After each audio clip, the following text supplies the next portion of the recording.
Selamat datang di masa depan Indonesia. Sudah berkali-kali saya sampaikan bahwa kepindahan ibu kota negara ke Nusantara adalah bukan sekedar memindah gedung kementerian. Bukan itu. Bukan juga hanya pindah istana presiden. Bukan itu. Bukan juga memindahkan gedung wakil presiden ke Nusantara. Juga bukan itu. Bukan itu. Bukan fisiknya yang ingin kita pindahkan.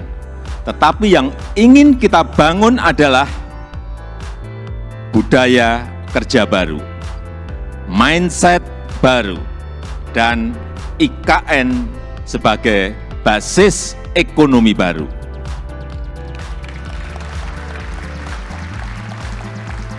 Indonesia sebagai negara besar harus berani melangkah,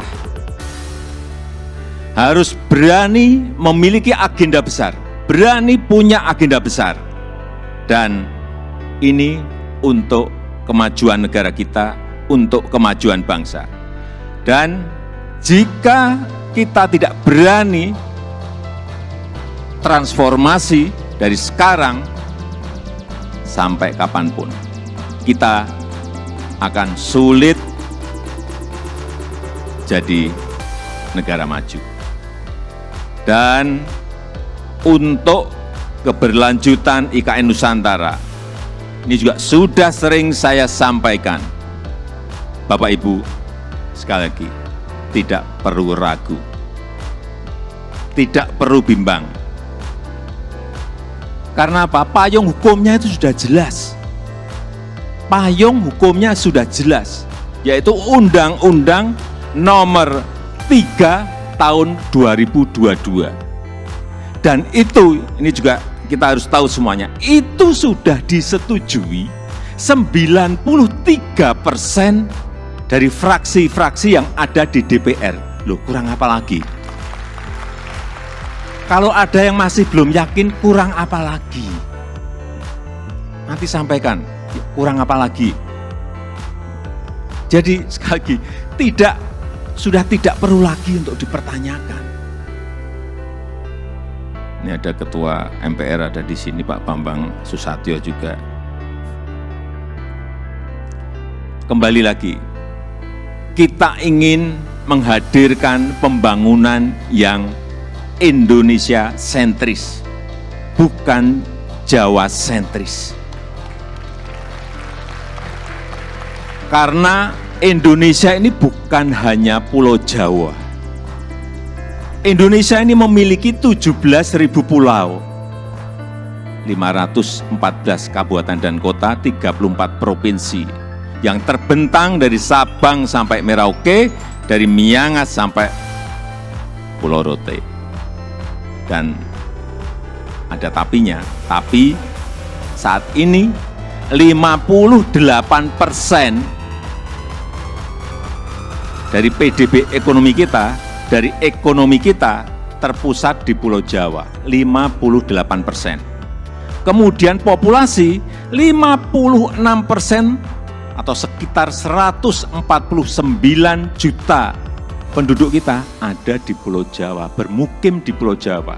Betapa Pulau Jawa ini sangat terbebani dengan jumlah yang sangat besar itu. Itulah kenapa sering saya sampaikan, Indonesia perlu keadilan ekonomi. Sekali lagi ada 17.000 pulau, bukan hanya satu pulau. Perlu kesetaraan pembangunan, perlu pemerataan pembangunan. Ini yang ingin kita hadirkan, yaitu dengan membangun ibu kota Nusantara.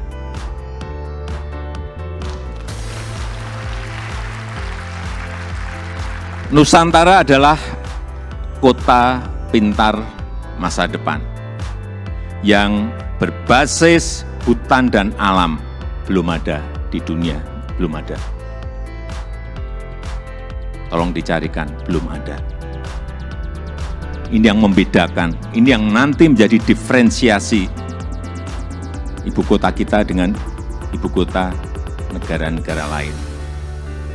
70% areanya nanti adalah area hijau. Lahan yang digunakan untuk membangun IKN, ini awalnya adalah hutan produksi. Jangan ada yang keliru bahwa ini hutan alam, bukan. Hutan produksi. Monokultur, artinya di situ hanya ada satu jenis pohon. Dan saya tahu betul pohonnya itu apa. Pohon eukaliptus yang dipakai untuk pulp. Dan ditebang setiap 6-7 tahun. Jangan ada nanti isu merusak hutan. Itu hutan produksi yang setiap 6 tahun, 7 tahun ya ditebang. Ini yang kita ingin kembalikan, justru nantinya ingin kembali jadi hutan heterogen dengan pohon asli dan endemik dari Kalimantan, sehingga kita harapkan nanti menjadi hutan hujan tropis lagi, tropical rainforest lagi di Kalimantan. Untuk itu yang kita siapkan pertama kali di sana adalah pusat persemaian yang sudah mulai kita bangun di bulan Juni 2022. Luas lahan persemaian ada kurang lebih 16 hektar dengan embung 7 hektar. Kita harapkan selesai nanti di awal tahun 2022. Yang kapasitas bibitnya setiap tahun bisa menghasilkan kira-kira 15 juta bibit per tahun. Ini yang akan kita pakai untuk menghijaukan Kalimantan. Supaya Bapak Ibu ingat, saya dari kehutanan.